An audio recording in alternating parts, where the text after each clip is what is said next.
안녕하세요. 도움여학원 호주 완전정복의 조셉입니다. 2024년도 첫 학기가 지난 1월 22일에 드디어 시작을 했습니다. 그리고 벌써 한 달이라는 시간이 흘렀네요. 저희가 보통 이제 1월달 정도 되고 2월달 정도 되면은 그 전년도, 그 해 얼마만큼의 학생들이 들어왔고 어떻게 이 호주에 정착을 했고 그리고 그 아이들이 학교 시작을 어떻게 했는지에 대해서 제가 보통 이제 리뷰 영상을 제가 항상 준비해 드렸었습니다. 그래서 오늘 영상도 2024년도 첫 학기에 시작한 학생들에 대한 여러 가지 에피소드, 그 다음에 저가 느꼈던 거, 그 다음에 부모님이 느꼈던 거, 이런 부분은 더 발전시켜야 되겠다는 그런 생각들, 이런 부분에 대해서 제가 준비해 보도록 하겠습니다.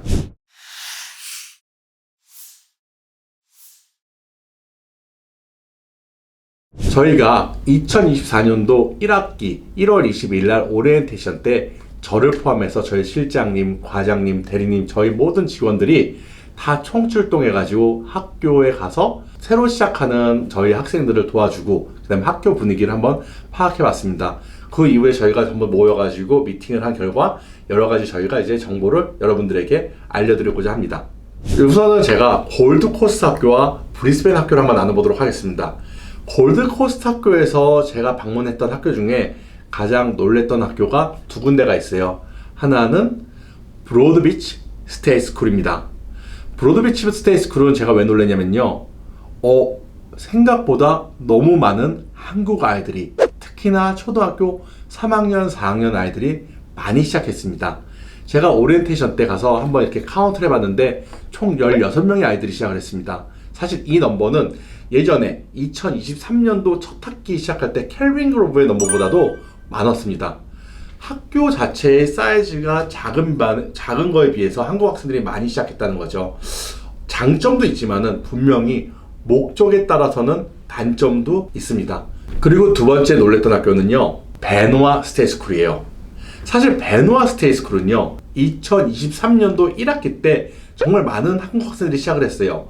근데 그 학교는 워낙에 크다 보니까는 그래도 그렇게 큰 문제가 없었는데, 제가 기대했던 거는 2023년도에도 한국 학생들이 많이 시작할 줄 알았습니다. 근데 한국 아이들 3명, 타이완 애들 2명, 총 5명의 새 신입생밖에 없습니다. 한국에 있는 정보 빠르신 어머님들은 베노아 스테이 스쿨은 당연히 많을 거라 생각을 해가지고 다 바스티나 아니면 애쉬모어나 다른 학교를 많이 진행한 것 같습니다. 항상 제가 영상을 올려드릴 때 한국 학생들이 이렇게 있습니다, 요만큼 있습니다, 이렇게 영상을 올려드리는데요. 그 학생이 지금 항상 많은 건 아닙니다. 올해가 많을 수도 있고 내년이 적을 수도 있습니다. 그렇기 때문에 여러분들이 항상 그런 부분에 대해서는 저에게 직접 연락을 주시면은 제가 실시간으로 지금 현재 저희가 몇 명이 등록되어 있는지, 내년에 몇 명이 올지 예상 숫자를 제가 알려드릴 수 있을 것 같아요. 자, 이외에 제가 요번에 오리엔테이션을 진행하면서 가장 힘들었던 학교가 바스티 스테이트 컬리지입니다. 사실 바스티 스테이트 컬리지는요, 전혀 문제가 없는 학교였어요. 제가 오랫동안 이 학교와 일을 같이 하면서 전혀 문제가 없는 학교 중에 하나였습니다. 근데 올해는 그 학교에서 근무하시던 유학생 담당 선생님께서 갑자기 일을 그만두시게 됐어요. 그러면서 학교에서 새로 들어오는 학생들에 대한 준비가 좀 미비했습니다. 1월 22일 날 시작을 해야 되고 그 전에 오리엔테이션이 끝나야 되는데 그 시간 안에 일을 못 끝나다 보니까 학생들이 시작 날짜가 조금씩 딜레이 됐습니다. 다행히 저희는 현지에 있다 보니까 이런 문제에 대해서 학부형님들과 같이 해결을 해서 저희 학생은 바로 그 다음날 시작을 하게 됐습니다. 아쉽게도 현지에 에이전트를 안 두신 분들은 이 부분이 많이 힘들어 하셨던 것 같아요. 제가 물론 도와는 드렸지만은 100% 제가 도와드릴 수 없었기 때문에 어떤 학생은 일주일 뒤에 시작한 학생도 있다고 제가 들었습니다. 바스티 레이크 스테이트 컬리지 같은 경우는 렌트비가 비싸다는 정보가 너무 많다 보니까는 요번에도 한국 학생들이 많이 지원을 하는 것 같습니다. 제가 봤을 때 오리엔테이션이 없기 때문에 전체적으로 몇 명의 학생들이 시작했는지 못 봤지만은 저희 같은 경우는 2명의 학생이 시작을 했습니다. 네, 이제 브리스벤 얘기 좀 해드리겠습니다. 이번 브리스벤 같은 경우는요, 공립학교 학생 숫자도 많았지만은 사립학교 학생 숫자도 많았습니다. 아무래도 작년도에 브리스벤 공립학교의 초등학교 자리가 쇼테이지, 그러니까 자리가 많이 없다 보니까는 사립학교 쪽으로 좀 몰림 현상도 있었습니다. 요번에 제가 갔던 학교 중에 모톤베이 컬리지, 존폴 컬리지, 세인트 폴 스쿨 이 세 학교 제가 갔었습니다. 그 외에도 브리스벤 보이스 컬리지도 있었고요. 그리고 여자 학교 중에서는 세인트 에이든이라는 학교도 갔었고 클레이필드 컬리지도 시작을 했습니다. 전체적으로 큰 문제는 없었습니다. 다 스무스하게 시작을 했고요. 오리엔테이션 다 잘 받았고요. 그리고 미리미리 스테이셔너리 팩 다 준비해가지고 학생들이 다 학용품들을 학교에 이렇게 들고 가가지고 학교 시작하는데 전혀 문제가 없었습니다. 브리스벤에 있는 공립학교를 또 제가 다니면서 얻었던 새로운 정보들, 사실 제가 오랫동안 일을 했지만은 정말 그때그때 많이 바뀌는 것들이 많아요. 그래서 요번에 얻었던 되게 재미난 팁을 알려드리겠습니다. 여러분들에게 되게 많이 알려져 있는 학교가 브리스벤 남쪽에 있는 어퍼 마운틴 그라베 스테이트 스쿨이라는 학교가 있습니다. 굉장히 인지도가 있고 인기가 많은 학교죠. 요번에 제가 오리엔테이션에 직접 참여를 해봤는데요. 제가 몰랐던 사실이 있었습니다. 되게 중요한 사실입니다. 어퍼 마운틴 그라베 스테이트 스쿨은요, 매점이 없습니다. 매점이 없다는 거는요, 뭐냐면은 어머님들이 호주는 도시락을 싸주잖아요. 그래도 일주일에 한 번, 두 번 정도 어머님들이 도시락 싸기 싫은 날은 아이들한테 매점을 이용하라고 합니다. 여기서 이제 매점을 이제 턱숍이라고 해요. 턱숍. 근데 그 턱숍이 어퍼마운트 스테이트 스쿨은 없습니다. 그 말은 어머님들이 주 5일 도시락을 싸셔야 된다는 얘기입니다. 있었는데 없었습니까? 없었는데 그냥 없는 겁니까? 없었는데 없었던 것 같습니다. 그거는 네, 없어. 그리고 또 하나 재미난 게 노스레이크 스테이트 컬리지라는 데가 있습니다. 노스레이크 스테이트 컬리지는요, 학교에서 교복을 무료로 줍니다. 중요한 거는 제가 이게 원래부터 그랬던 건지 올해부터 그랬던 건지 제가 그걸 몰라요. 그러니까 저도 그렇게 많이 다니는, 진짜 제가 저 조교학 전문가입니다 하면서도 아직까지도 저도 이렇게 모르는 게 많습니다.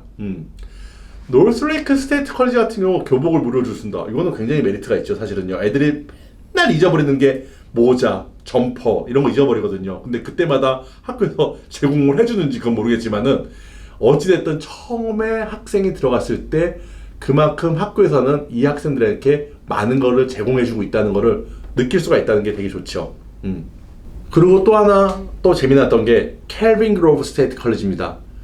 켈빈 그로브 하면은 제일 인기가 많고 한국 학생들이 제일 많고 올해도 진짜 제일 많이 들어갈 거라고 제가 예상을 했는데 저희 측에서는 한 명도 안 들어갔고요. 아마도 켈빈 그로브의 한국 학생을 당분간 안 받을 것 같습니다. 왜냐면은 너무나 유학생의 인구가 많아졌다는 거죠. 와이트힐 스테이트 컬리지 같은 경우는요, 전체적인 학교는 되게 큰데요, 프라이머리, 그러니까 초등학교 같은 경우는 굉장히 작습니다. 이번 같은 경우도 1학년도 2클래스, 2학년도 2클래스, 클래스를 많이 운영을 안 하고 굉장히 스몰 클래스로 운영을 하기로 했답니다. 그래서 요번에 제가 또 느꼈던 거는 와이트힐 스테이트 컬리지가 그냥 마냥 큰 학교가 아니다. 초등학교는 되게 작은 넘버의 학생으로 운영을 하고 있다. 이런 걸 제가 또 알았습니다. 그 외에도 캔모아 스테이트 스쿨, 그리고 에스플리 이스트, 북쪽에 있는 에스플리 이스트 스테이트 스쿨, 이런 학교에 저희가 학생들을 이제 쭉 배치시키면서 되게 좋았어요. 예, 선생님들이 굉장히 관심도 많이 가져주시고, 그 다음에 준비도 많이 해주셨고, 저희 직원들이 다 가가지고 선생님들과 같이 오리엔테이션을 같이 하면서도 전혀 문제되는 것도 없었고, 다들 스무스하게 소프트리 학교를 다 시작했다는 거에 가장 큰 초점을 두고 있습니다. 저희 영상에서 빼놓을 수 없는 주제죠. 바로 이제 정착 서비스 얘기를 제가 안 할 수가 없네요. 이 부분도 제가 이제 브리스벤과 골드코스트를 나누겠습니다. 정착을 하면서 여러분들이 가장 궁금해하는 게 바로 렌트죠. 요즘 렌트 시세가 어떻게 되는지, 렌트가 어떤지, 동네마다의 분위기가 어떤지, 이런 부분을 여러분들이 가장 궁금해하는데요. 저희가 바스티 쪽과 그 다음에 브로드비치 쪽, 그 다음에 사우스포트 쪽, 이 세 군데에 정착을 했습니다. 바스티 같은 경우도 제가 이제 렌트를 하려고 인스펙션을 다니면서 정말 한 6군데 정도 인스펙션을 갔는데요. 운 좋게 또 되게 좋은 집을 또 렌트를 했습니다. 제가 이제 나중에 영상을 한번 올려드리도록 할 건데요. 가격대는 800불대 초반 정도 됐고요. 방 3개의 타운하우스였습니다. 거기가 바로 레이크, 호수 바로 앞에 붙어 있어가지고 뷰도 좋았고 어머님도 만족도가 굉장히 높았습니다. 브로드비치는요, 항상 작년 영상에도 제가 브로드비치는 참 힘들었다고 제가 말씀을 드렸습니다. 렌트비도 아파트 2베드였는데요, 주당 900불 이상이었고요. 다행한 거는 학교까지 걸어갈 수 있는 거리였기 때문에 그거에 되게 큰 만족도를 두셨던 것 같습니다. 사우스포트 같은 경우는요, 어느 정도 가격대가 형성이 됐습니다. 워낙에 많이 다니다 보니까는 이 가격대에 대해서 여러분들에게 설명을 해드릴 수 있을 정도로 가격대가 형성이 됐는데요. 일단 이렇습니다.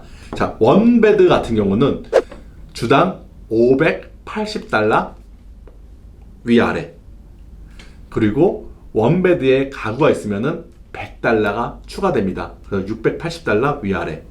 투베드에 가구가 없으면은 $680, 투베드에 가구가 있으면은 $780 위아래, 이 정도입니다.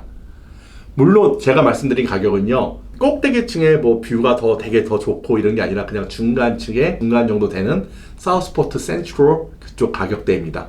집을 렌트하면서 어려웠던 점은 브로드비치 같은 경우는 역시 경쟁이 심했고요. 바스티 같은 경우도 어떤 집 같은 경우는 경쟁이 심했고 어떤 집은 뭐 경쟁이 한 10대 1 이 정도입니다.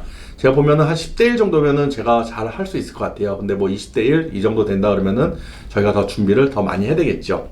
자, 브리스벤 집 렌트를 좀 얘기해 드릴게요. 브리스벤 같은 경우는요, 여기는 브리스벤은 골드코스트보다 더 크다 보니까는 동서남북에 대해서 집 렌트 가격에 차이가 많이 납니다. 놀라운 점, 브리스벤 남쪽에 렌트비가 많이 올랐습니다. 예전에 $650 정도 하던 타운하우스 가격이 지금은 $750에서 $780까지도 올라갔습니다. 반대로 북쪽의 노스레이크 같은 경우는요, 아직도 방 3개짜리가 $580, $570, $600 미만에 형성되어 있습니다. 방 2개는 더 싸고요. 네, 그래서 이 조기 유학에 빠질 수 없는 게 예산이지 않습니까? 그 예산을 측정할 때 렌트 부분이 큰 비중을 차지하기 때문에 그 렌트 부분에 대해서 비중을 좀 줄이겠다 그러면은 저에게 연락을 주시면은 그 지역 노스레이크나 맹고힐이나 학교의 퀄리티도 괜찮고 집 렌트비도 좀 저렴한 데를 제가 충분히 추천해 드릴 수 있을 것 같습니다.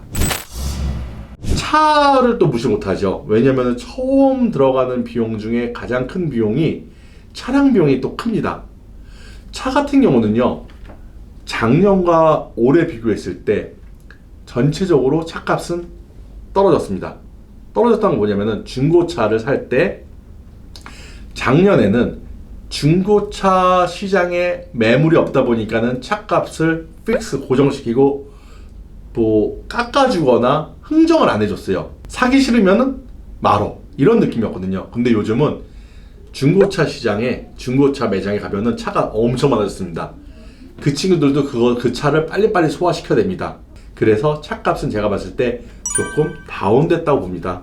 흥정만 잘하면은 좋은 가격에 괜찮은 차를 살 수 있는 기회가 많아졌다고 봅니다. 원장님, 언제 입국할까요? 언제 입국하는 게 제일 좋을까요?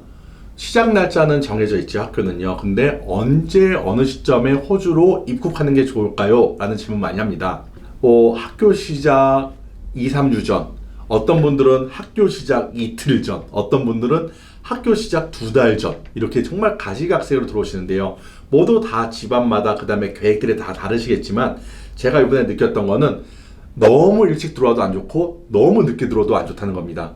제가 봤을 때는 학교 시작 2, 3주 전, 3주 전이 딱 좋은 것 같아요. 물론 그때가 피크가 돼서 몰리긴 하겠지만 너무 일찍 들어오시면은 아이들과 보내는 시간이 너무 길다 보니까는 어머님들이 너무 지치십니다. 특히나 호주가 어머님들의 홈그라운드가 아닌 타지이다 보니까는 여행 다니고 어디 가고 하는 것도 하루 이틀이지 집에 계속 있다 보면은 그 부분도 아이들이 힘들어하고 어머님도 힘들어합니다. 뭐냐? 어머님들이 방학 때 아이들과 같이 시간을 보내는 걸 생각해 보시면은 어느 순간 이 애가 언제 학교 가지? 왜 이렇게 방학이 길지? 이런 느낌일 수 있을 것 같아요.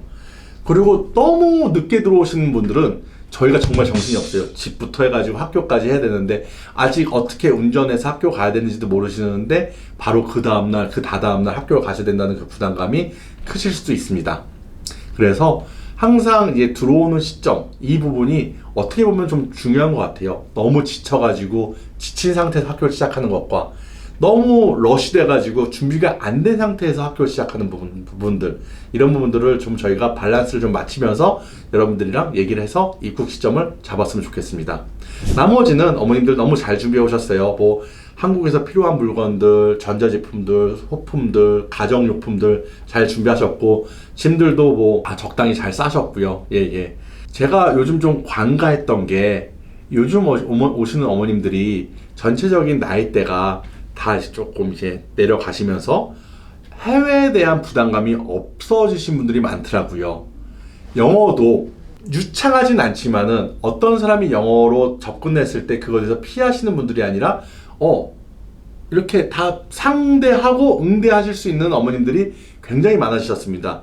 그런 부분에 있어서 어떤 학교는 그런 어머님들이 가셨을 때 좋은 학교들이 있어요. 반대로 아직도 약간 늦둥이 어머님들이 연세가 좀 있으시고 아직도 외국인들이 오는 거에 대한 거부감이 있거나 영어에 대한 울렁증이 있으신 분들이 가면 좋은 학교들이 있고요. 예를 들어서 제가 말씀드리면은 애시모어 스테이스 같은 경우는 어머님들의 독립성이 좀 있으셔야 됩니다. 학교에 프로그램이 많다 보니까는 학교에서 일일이 학생들을 다 챙겨주지 못해요. 그래서 어머님들이 어느 정도는 학교의 시스템을 따라갈 수 있는 어머님들이 가면 좋은 학교가 애시모어 스테이 스쿨인 것 같습니다. 그러면 아이들도 더 많은 프로그램을 접할 수 있겠죠. 또 하나는 골드코스트에 있는 베노아 스테이 스쿨 같은 경우는요, 어머님들이 영어를 전혀 못해도 됩니다. 왜냐면 못하면은 바로 코리안 인터프린터 동시통역관을 바로 섭외합니다. 그래서 이 어머님들이 무엇을 원하는지를, 어떤 거를 원하는지를 정확히 파악하고 그걸 해결해 주려는 학교가 베노아 스테이 스쿨입니다. 그래서 이제 저랑 얘기를 하시면서 어머님들의 그런 성향과 어머님들의 기대치와 결국은 그게 전부 다 아이들한테까지 영향이 다 미치니까요. 그런 부분을 어머님들이 알고 학교를 정하시는 것도 하나의 큰 팁이 되겠죠. 이번에 저희가 들어온 케이스들 중에 아이들이 독립적으로 오는 아이들 유학 비자도 많았지만요, 부모님이 학생 비자를 신청하고 아이가 동반으로 오는 경우도 있었습니다. 자, 이 동반 비자로 왔을 경우에는 정말 중요한 포인트가 있어요. 동반 비자로 오더라도 그분들의 가장 큰 목적은 아이들이 학교를 제대로 시작하는 게 가장 큰 목적입니다. 근데 동반 비자 같은 경우는요, 항상 프로세싱 자체로 봤을 때 맨 마지막 프로세싱이에요.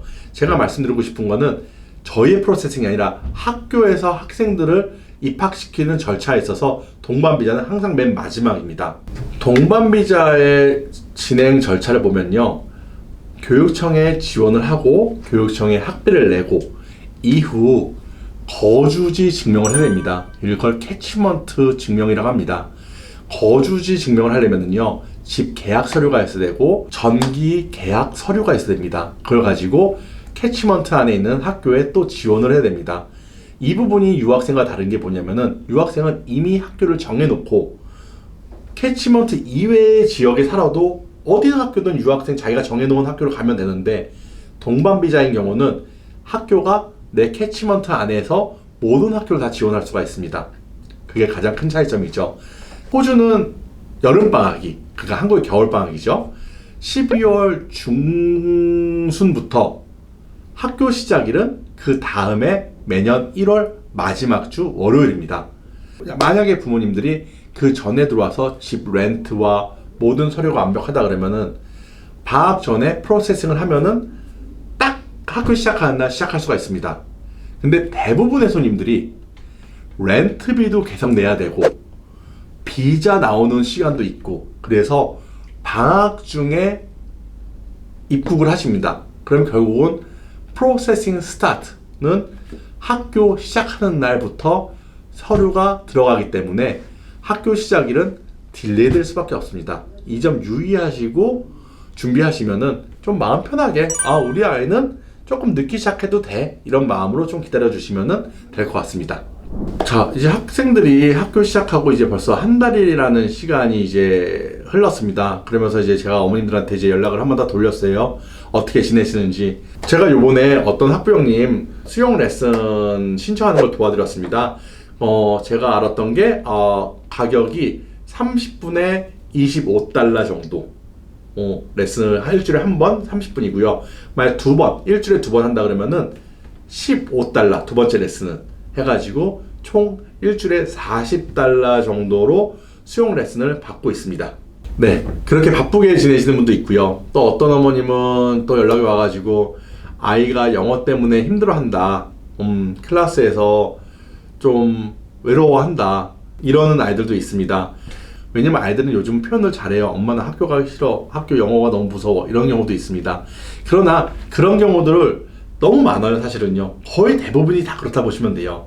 그렇기 때문에 요 순간적인 것만 잘 넘어가면은 아이들은 또 금방 또 발전하고 또 그 분위기에 또 금방 적응하게 됩니다. 올해 제가 2024년도 시작하면서 한 2023년도죠. 제가 이제 쭉 상담하면서 이제 느꼈던 거는 사실 이제 좀 놀랐어요. 뭐 어떤 게 놀랐냐면은 예전 같은 경우는 아이들한테 학원, 공부 이런 얘기를 되게 많이 하고 호주에 오면은 영어를 배워야 된다 이런 되게 프레셔가 많이 갔던 것 같은데요. 요즘 느끼는 분위기는 그런 프레셔보다는 자유스러운 분위기에서 가족과 함께, 엄마와 함께. 왜냐면 특히나 요즘은 어머님들이 직장 생활하는 어머님들이 굉장히 많으세요. 그런데 그런 이제 육아휴직이나 아니면 어떤 휴직을 가지고 아이들과 1년 살기, 2년 살기를 하며 오면서 한국에서 같이 지내지 못했던 그 시간을 같이 많이 보내시려는 어머님들이 많아지신 것 같은 느낌입니다. 사실 그런 게 저는 되게 좋다 생각하는 게, 호주라는 데는 자연과 그 다음에 이런 아웃도어 액티비티라고 그러죠? 예, 바깥에서 하는 활동들이 너무 잘 되지 않습니까? 날씨도 좋고. 그래서 호주를 더 선호하시는 것 같아요. 특히 시드니나 멜번이 아닌 브리즈벤과 골드코스트를 더 선호하시는 것 같고요. 그리고 올해 또 입학한 학생들의 비율을 봐도 이제는 골드코스트와 브리즈벤이 50대 50이에요. 제가 항상 말씀드리잖아요. 재미있게 놀러 오시려면 골코로 오시고, 그래도 아이들한테 공부를 좀 시키고 싶고 조금 학원을 보내고 싶다 그러면은 브리스벤으로 오십시오. 제가 항상 이제 얘기하는 부분인데, 이제는 골코와 브리스벤이 50대 50 정도 됐다. 지금이 이제 2024년도 1월달이 지나고 이제 2월입니다. 조금 놀랐던 거는요, 2025년도를 지원하시는 지원서가 벌써 어마어마하게 많이 들어왔어요. 아마도 올해가 제일 많은 학생들이 지원을 할 것 같습니다. 그러면서 저희는 계속 교육청과 미팅을 합니다. 저희가 계속적으로 하고 있는 게 학생들만 받고 서비스만 하는 게 아니라 학교들을 저희가 계속 개발하고 있어요. 학교 교장 선생님들과 미팅을 갖고 교육청과 미팅을 갖고, 그러면서 학생들 자리를 점점 확보해 놓고 있고요. 그걸 모두 한국 학생들한테 다 주는 것도 아니고 그 밸런스도 잘 맞춰야 되고요. 그래서 여러분들이 학교 선정을 할 때 네이버에서 브리스벤 초등학교 치면 나오는 그런 모든 학교들만 해서는 안 됩니다. 각 동네마다, 위치마다, 지역마다, 학생의 학년마다 학생들의 성별에 따라서, 학생들의 성향에 따라서 학생들한테 학교를 잘 추천해 주는 게 저희들의 일이 아닐까 싶습니다. 그렇기 때문에 저희가 이제 브리스벤에서 계속 학교와 미팅을 갖고 그러고 있는 거고요. 자, 2025년도에 문의가 너무 많다 보니까 조금 만약에 관심이 있으신 분들은 미리미리 저에게 연락 주시면은 그거에 맞춰서 저희가 상담 드리도록 하겠습니다. 네, 호주 브리스벤 골드코스트에 관심 있는 모든 분들에게 제가 정말 기쁜 소식 하나 전달해 드리고 싶습니다. 다름이 아니라 제가 2024년도 상반기에 한국 방문 계획이 있습니다. 특히나 저희가 여러 가지 행사를 준비를 했습니다. 저희가 4월부터 5월 말까지 제가 직접 한국에 있으면서 여러분들이 만나고 싶다면 어디든 제가 찾아갈 수 있으니까요. 이 기회가 많은 게 아닙니다. 1년에 한 번 정도 제가 한국에 방문해서 저희 구독자분들, 호주에 관심 있는 분들 제가 직접 만나고 제가 직접 상담해드리고, 당연히 저희가 무료 상담이 있고요. 그 다음에 저희 세미나, 저희 박람회 등 여러분들 정말 많은 관심 가져주시고요. 특히나 2025년도에 오시는 분들 다 한번 만나 뵙고 제가 여러 가지 얘기를 나눠드리고 싶습니다. 이 기회를 꼭 놓치지 마십시오.